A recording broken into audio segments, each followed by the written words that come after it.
Okay, the next one we're going to look at is not corresponding, it's alternate angles. So alternate angles are angles that are now on the different side. So here are my pair of parallel lines. I have a transversal. I have an angle here. Now if I had the angle here, that would be corresponding. But if I put the angle on the inside here, there it is. These two now are alternate. Yeah? An alternate can exist in lots of different ways. So those two are alternate. So I put alt angles equal, comma, parallel lines. Notice we use the symbol for parallel lines, the two diagonal lines.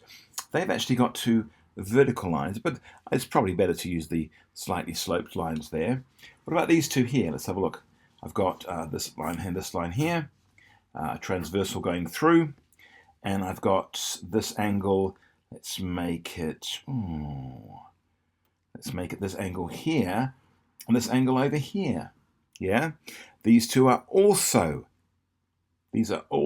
alternate angles between parallel lines.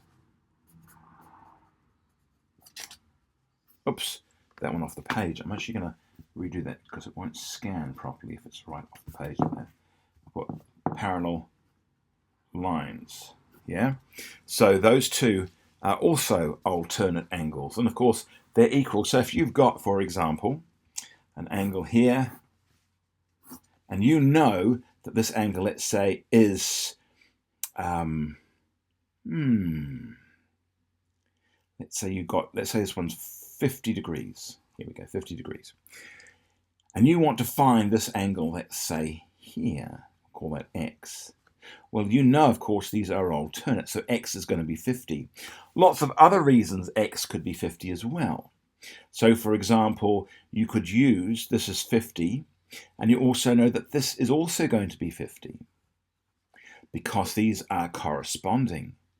But this is going to be alternate, and you know that it's also 50, because if this is 50 and this is 50 because they are corresponding, these two angles are now vertically opposite.